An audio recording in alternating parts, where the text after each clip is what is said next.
पाठ 8 भक्ति के पद। नंद धाम खेलत हरि डोलत, जसुमत करत रसोई भीतर, आपहु किलकत बोलत, डेरी उठी जसुमत मोहन को आवे चरह चलाई, बैन सुनत माता पहचानी चले घुटरुआ धाई, लाए ऊंचाई आंचल ते पोछी, धूरी भरी सह देह, सुर प्रभु जसुमत रज झारत, कहाँ भरी ये खे। सूरदास जी ने इन पदों में भगवान श्री कृष्ण के बाल रूप का वर्णन करते हुए कहा है, नंद धाम खेलत हरि डोलत। नंद धाम अर्थात वृंदावन।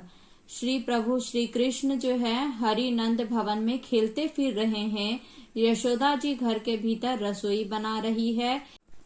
ये किलकारी मारते हुए कुछ बोल रहे हैं। इसी समय माता यशोदा ने मोहन को पुकारा, लाल तू दौड़कर यहाँ क्यों नहीं आता। शब्द सुन करके जो श्री कृष्ण है वो पहचान गए हैं कि ये शब्द उनकी माँ का है, इसलिए वह शब्द पहचान कर अपनी माँ की ओर घुड़कते हुए घुटनों के बल चले आते हैं।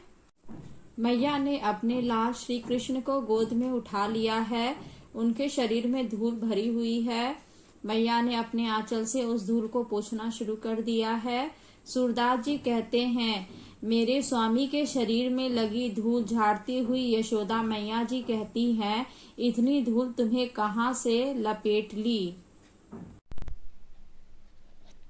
या लकुटी अरु कामरिया, पर राज तिहुपुर कै तजी डारो, आठहु सिद्धि नौ निधि कै सुख, नंद की गाय चराए बिसारो, रस खानी कवय इन आखिन सौ, ब्रज के वन बाग तराग निहारो, कोटिक हौ कल धौत के धाम, करिल के कुंज ऊपर वारो। प्रस्तुत पंक्तियां कवि रसखान द्वारा रचित हैं।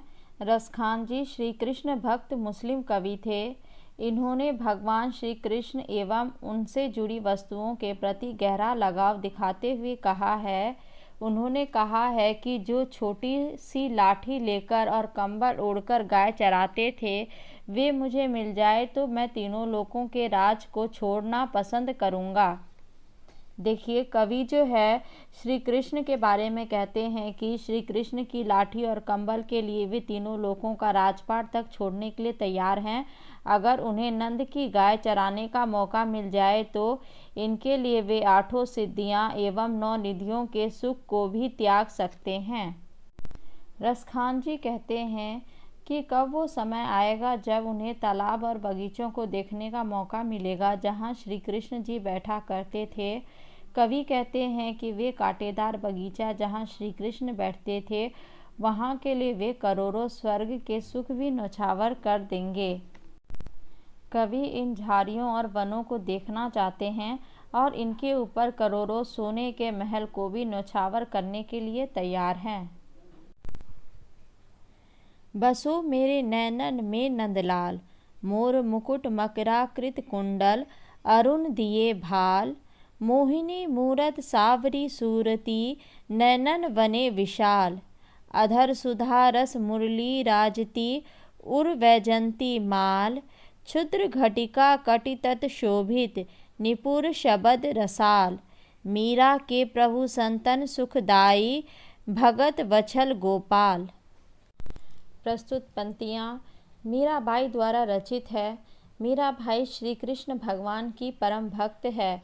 उनकी भक्ति में लीन वो श्री कृष्ण को संबोधित करते हुए कहती हैं, हे प्रभु मेरे नैनन में बस जाइए। हे नंदलाल, मोर मुकुट धारण कर आप बहुत सुशोभित अर्थात सुंदर लग रहे हैं। कुंडल मकराकृत अर्थात मछली के आकार रूपी कुंडल आप धारण किए हुए हैं और माथे पर लाल रंग का तिलक लगाए हैं जो बहुत ही सुंदर लग रहा है। सबके मन को मोहने वाली सांवली सूरत, ये बड़ी बड़ी आंखें और भी सुंदर लग रही है।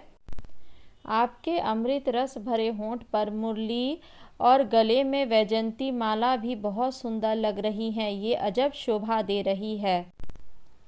आपकी कमर में बंधी हुई छोटी छोटी घंटियाँ शोभित हो रही हैं और आपके पैरों के पायल, नूपुर मतलब पायल होता है, आपके पैरों के पायल की मधुर ध्वनि बहुत ही सुंदर लग रही है। मीरा कहती हैं, हे प्रभु श्री कृष्ण, आप संतों को सुख देने वाले हैं, भक्तों का कल्याण करने वाले हैं। आप मेरी आंखों में बस जाइए, बसो मेरे नैनन में नंदलाल।